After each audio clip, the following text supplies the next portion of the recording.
तो ये इस चीज पर भी गौर करना चाहिए और इसको कैसे कर रहे हैं सर। एंड लास्टली सर आज से 3 साल पहले under the Charminar pedestrianisation project it was decided after having meetings with MIM legislators and myself that we are going to have a rehabilitation or relocating plan for all the hawkers who would get affected under Charminar pedestrianization project.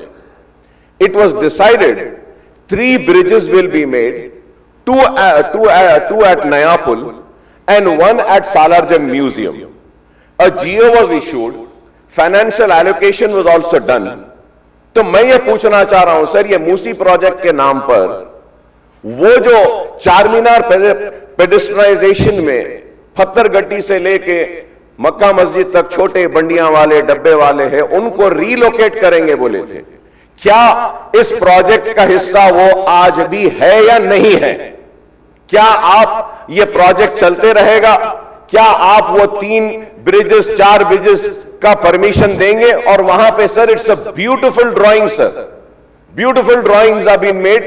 We have had appointed consultants, they have prepared a beautiful drawing, everything is ready.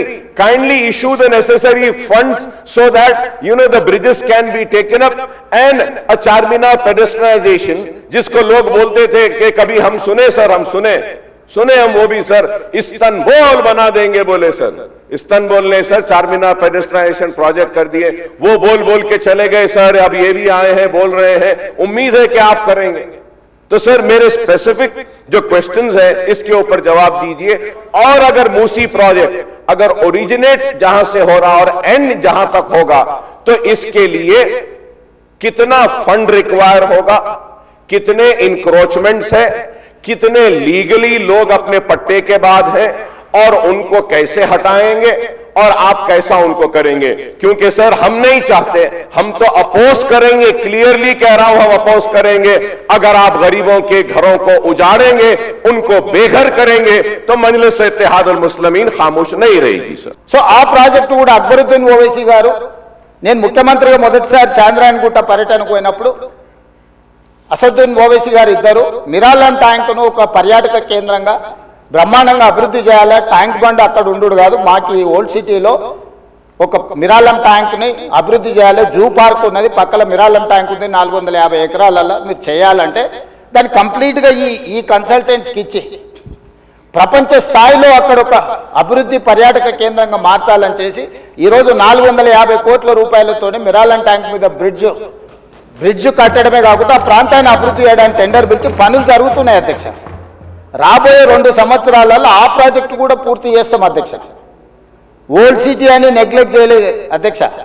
నేను చెప్పిన అది old city కాదు, అది original city. Original సిటీని revive చేసి ప్రపంచంలోనే ఒక గొప్ప నగరంగా మా హైదరాబాద్ నగరం అని చెప్పుకునే విధంగా అభివృద్ధి చేస్తామని చెప్పి మాట ఇవ్వడం జరిగింది। దాంట్లో భాగంగానే ఈరోజు గౌలిగూడ దగ్గర వదిలేసిన మెట్రోను ఈరోజు చాంద్రాయణగుట్ట వరకు పొడిగిస్తున్నాం అధ్యక్ష। ల్యాండ్ ఎక్వేషన్ జరుగుతుంది। అక్బరుద్దీన్ ఓవైసీ గారే మలక్పేట ఎమ్మెల్యే గారు ఇక్కడ ఉన్నారు। ఈరోజు నష్టపరిహారం అడిగినంతగా భూములు కోల్పోయే వాళ్ళకి ఇచ్చి ఈరోజు మెట్రో పనులు ప్రారంభించినాం అధ్యక్ష। మిరాలం ట్యాంకును ప్రారంభించినాం అధ్యక్ష। అదేవిధంగా longest flyover PV Narasimha Rao flyover తర్వాత 2వ లాంగెస్ట్ ఫ్లైఓవర్ మన్మోహన్ సింగ్ గారి పేరు మీద ఫ్లైఓవర్ని జూ పార్క్ దగ్గర మనం ప్రారంభించుకున్నాం అధ్యక్ష। ఓల్డ్ సిటీ నెగ్లెక్ట్ చేయలేదు అధ్యక్ష। అండర్ గ్రౌండ్ డ్రైనేజ్ చంద్రాయణగుట్ట ప్రాంతానికి మనం నిధులు ఇచ్చినాం అధ్యక్ష। ఇవన్నీ కూడా పాత నగరాన్ని, ఇది మన తలమానికము, మన యొక్క గొప్ప గౌరవము హైదరాబాద్ నగరం అని చెప్పి ఈరోజు హైదరాబాద్ నగరం మీద ప్రత్యేకమైన దృష్టి పెట్టి ఈరోజు కార్యక్రమాలు తీసుకుంటున్నాం అధ్యక్ష।